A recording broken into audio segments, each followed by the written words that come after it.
mikrofon ya. As'aluka min syaitonir waswasati khamsah. Yang keenam, masih ada waktu ya, Mak? Yang keenam, ingin kentut dan kencing. Nah, ini gangguan ini. Mengganggu emang. Sudah sambil wudhu, tahu-tahu, kepengen. Tadi sebelum ambil wudhu, nggak kepengen. Setelah wudhu, hampir selesai aja, tahu-tahu ini kepengen pipis. Ini kepengen kentut. Itu yakin ada setan yang mengganggu. Siapa setan yang mengganggunya? Setan hamzah. Dia dengar ini sekarang, lagi dibicarain ya, kepada Allah Subhanahu wa Ta'ala. A'udzubillahi minasyaitonir rajim. Bismillahi la yadurru ma'asmi syai'un fil ardi wa la fis sama wa huwas samiul alim. Bismillahi kalimatillahi tamah min syarri ma khalaq. Mudah-mudahan ya setan biar dengar juga nggak apa-apa ya. Dia lagi membicarakan ya. Dan dia marah setan. Sholat kita nanti nggak diganggu. Tapi ingat, setan pasti mengganggu ya. Itu sudah intelahnya sampai hari kiamat ya.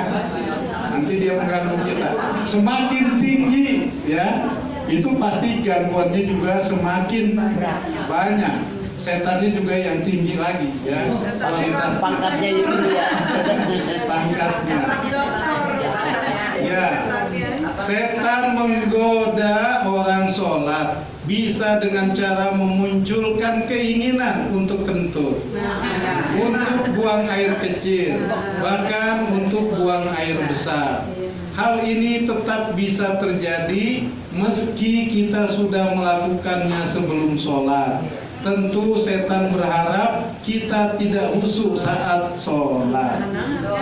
Kadang kita mau berangkat ke masjid, Masya Allah gangguannya itu beribu-ribu setan ya kan? Sudah mau berangkat, terganggu lagi ya. Udah nggak jadi aja bisa. Padahal disitulah dia sukses mengganggu kita supaya tidak berangkat ke masjid. Masya Allah. Ya, ibu-ibu boleh ke masjid, ya, sholat ke masjid sudah boleh, suasananya sekarang sudah aman, ya, tidak ada yang mengkhawatirkan, niat yang baik, berangkatlah sholat yang dekat masjidnya, ya, insya Allah Allah memberikan kebaikan pada kita, ya. Kemudian, tapi Ibu Siti Inaya juga belum. Kemudian yang terakhir nih, yang ketujuh. Menoleh saat sholat. Nah, menoleh saat sholat. Tanda yang terakhir, mungkin tak hanya mata yang dibuat tidak khusyuk, tetapi juga kepala. Dalam buku panduan sholat Rasulullah, Imam Abu menjelaskan bahwa setan menggoda kita untuk menoleh saat sholat. Misalnya ingin melihat atap, atau ingin di sebelah kita nih siapa yang kita ingin melihat.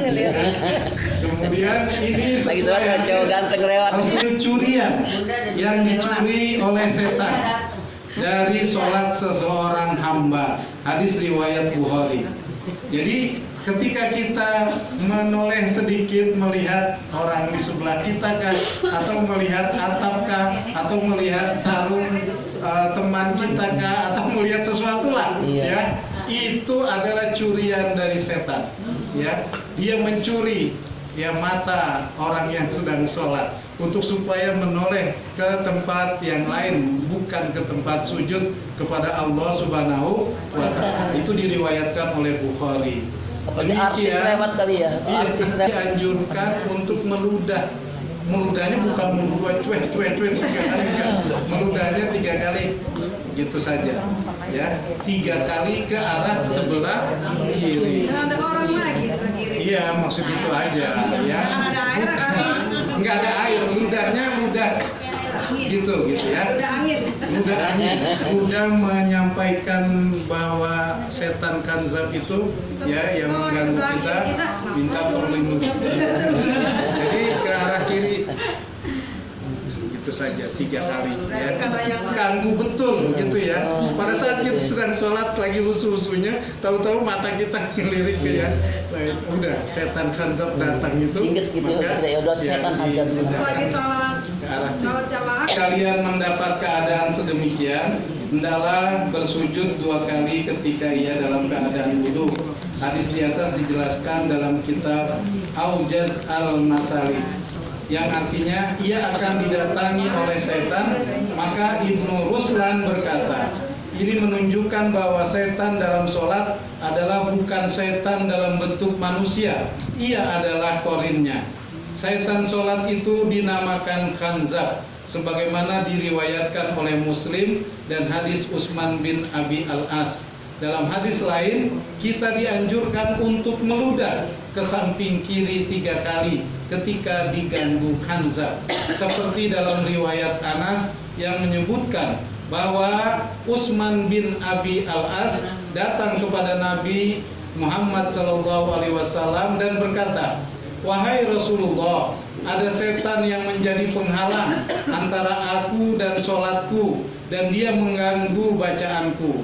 Rasulullah berkata, "Itu adalah setan yang bernama khanzab. Jika engkau merasakan kehadirannya, berlindunglah kepada Allah darinya. Kemudian meludahlah ke samping kirimu sebanyak 3 kali." Utsman bin Abi Al-As berkata, "Selanjutnya aku melaksanakan apa yang telah diperintahkan oleh Nabi, dan benar Allah mengusir setan itu dari diriku." Hadis riwayat Muslim. Jadi sekali lagi bukan meludah begitu ya, dan pakai ludah yang ada liurnya, tidak. Tapi itu hanya kiasan, ya kiasan ludah gitu. Ya misalnya itu saja. Ya. Iya. Jangan sampai nanti Pak Hidayat tadi ngajarin yang enggak. Sebelah kiri saya ludahin. Jangan ya. Ya ibu-ibu semua, mudah-mudahan tidak salah kita menafsirkannya. Ya tadi kita sudah baca doa Rabbis shrahli sadri wa yassirli amri wahlul 'uqdatam min lisani yafqahu qawli. Apa? Mudahkanlah dadaku, mudahkanlah urusanku, lepaskanlah kekakuan pada lidahku, agar semua mengerti perkataanku. Quran surat apa? Surat Toha. Surat Toha surat keberapa? Berapa ya? Ke-20. Ayat berapa itu? Nggak tahu. 25, 26, 27, 28. Ingat sering kita baca ya. Jadi surat Toha surat ke-20 ayat 25, 26, 27, 28. Apa ayatnya? Rabbis shrahli sadri wa yassirli amri wahlul 'uqdatam min lisani yafqahu qawli. Masya Allah, kita selalu berdoa, Allahumma inni as'aluka ilman nafi'a wa rizqan thayyiban wa amalan mutaqabbala. Ya mudah-mudahan hari ini doa-doa kita diijabah oleh Allah Subhanahu wa taala, dan yakin hal jazaa'ul ihsan illa ihsan. Surat apa itu? Ar-Rahman. Ar-Rahman. Surat Ar-Rahman surat keberapa? Surat ke-55. Ada ayat yang diulang-ulang? Ada. Berapa diulang-ulangnya? 31 kali. Dimulai dari ayat berapa? 13. Sebaliknya, yaitu ayat 13. Fabi ayyi alai rabbikuma tukadziban. Hal jazaa'ul ihsan illal ihsan. Fabi ayyi alai rabbikuma tukadziban.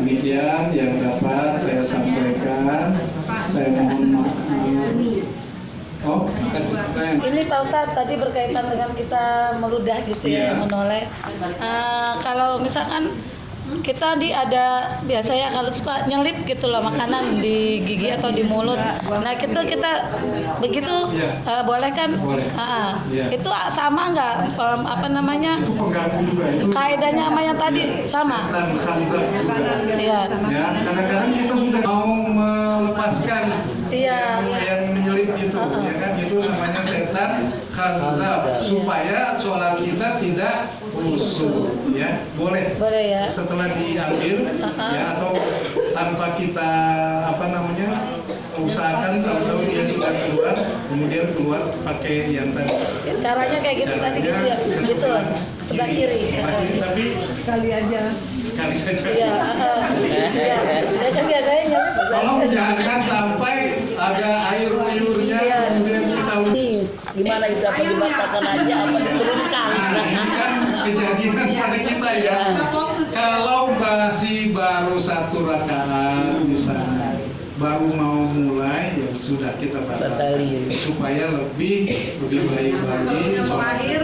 Tapi kalau sudah menjelang akhir, ya kita minta kepada Yang Maha Kuasa ya untuk bisa ditahan ya agar sholat kita selesai.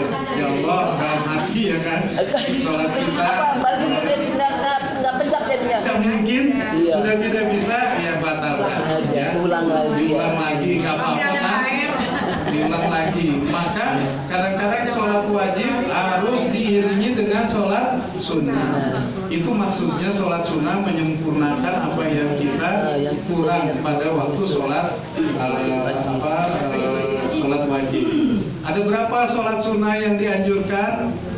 Sebelum subuh 2 rakaat, sebelum zuhur 4 rakaat, ya 2 rakaat, kemudian sholat zuhur, kemudian setelah zuhur 2 rakaat. Asar tidak ada, tapi ada yang menyatakan ada 2 rakaat sebelum asar, tapi jangan setelah asar, ya tidak ada. Kemudian setelah maghrib 2 rakaat. Setelah Isya 2 rakaat. Jadi berapa jumlahnya? 12. 12 rakaat. Ada yang menyatakan 14 rakaat, ada yang menyatakan hanya 10 rakaat. Yang 10 rakaat itu 2 rakaat sebelum subuh, 2 rakaat sebelum zuhur, 2 rakaat setelah zuhur, 2 rakaat setelah maghrib, 2 rakaat setelah Isya. Itu 10 rakaat. Yang 12 rakaat, 4 rakaat sebelum zuhur. Yang 14 rakaat itu di 4 rakaat setelah zuhur ditambahnya. Jadi 4 rakaat sebelum zuhur, 4 rakaat setelah zuhur. Ya, tapi ada lagi sholat tahiyatul masjid. Kalau sholat tahiyatul masjid misalnya, kita mau sholat tahiyatul masjid, tapi ternyata sudah waktunya, sudah sholat sunat. Sholat sunat wajib misalnya, nggak keburu sholat sunat tahiyatul masjid, ya harus dibela sholat sunat qobliyah, jangan sholat tahiyatul masjid. Sholat tahiyatul masjid bisa kapan saja. Setelah sholat kita sholat lagi untuk kita laksanakan sholat tahiyatul masjid. Jadi ketika kita terlambat jangan sholat tahiyatul masjid dulu, langsung sholat sunat qobliyah bisa. Ya, sholat tahiyatul masjid bisa dilaksanakan di tempatnya. Atau sholat wudhu misalnya kapan saja dilaksanakan setelah berwudhu, ya, atau sebelum berwudhu. Itu ya Bu Ida, begitu ya. Iya, paham. Hanya Bu Bunda ya. Ada lagi. Kalau yang saya bisa saya jawab. Kalau nggak bisa ada Bu. Iya Bu, silakan. Ada yang terakhir dalam arti mutafakun alaih itu saat Allahu Akbar kita membaca doanya. Niat itu bisa diucapkan dalam bentuk dilisankan, boleh di dalam hati. Pakai usoli boleh, Yang tidak pakai usoli juga tidak jadi masalah. Kita ambil wudhu itu udah niat mau sholat. Pada saat kita mau berangkat menuju pakai mukena itu sudah sholat. Janganlah bermain-main lagi pada saat kita sudah berpakaian mau sholat. Maka di situ sudah niat kita mau sholat. Maka Allah sudah mengetahui niat kita. Innamal a'malu binniyat wa innamal likulli imri'in ma nawa. Boleh pakai usoli, boleh juga tidak zahatkan, tidak di misalnya usoli fardhu zuhri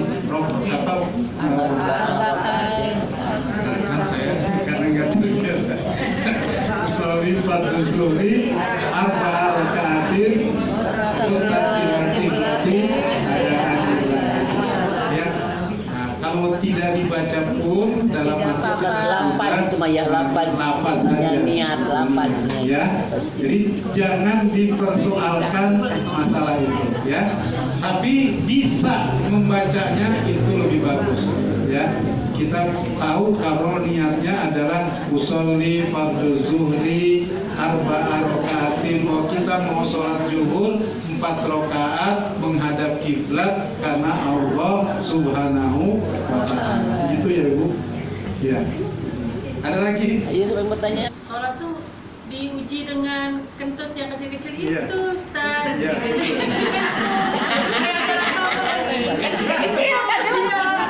Iya.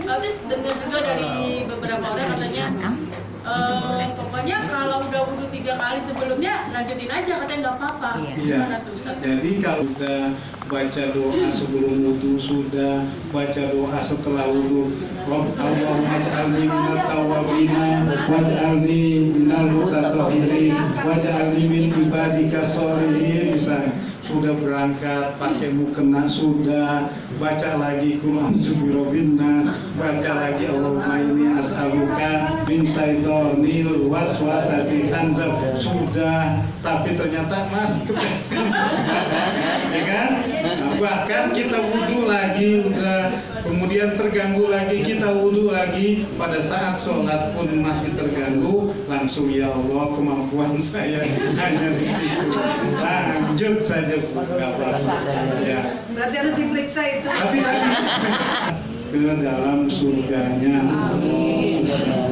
wa qul malu fasayarallahu amalakum wa rasuluhu wal mu'minun fasaturadduna ila alimil ghaibi wasyahada fayunabbiukum bima kuntum ta'malun. Surat surat 105. Insyaallah, coba nanti cari, kalau salah saya nanti buka ya, bahwa bekerjalah kamu ya, berusaha terus, kemudian hanya ingin kepada Allah Subhanahu wa ta'ala. Mudah-mudahan ya. Wa qul malu fasayarallahu amalakum wa rasuluhu wal mu'minun fasaturadduna ila alimil ghaibi wasyahada fayunabbiukum bima kuntum ya. Maka dua ayat ini yang harus kita ingat dalam menjalani kehidupan kita. Yang pertama, ya ayyuhalladzina amanu qu anfusakum wa ahlikum naro wa quduhan nasu wal hijarah 'alaiha malaikatun giladun sidadun la ya'sunallaha ma amarahum wa yaf'aluna ma yu'marun. Ini surat At-Tahrim, surat ke-66 ayat 6. Jaga dirimu, keluargamu dari dan masyarakatmu dari api neraka.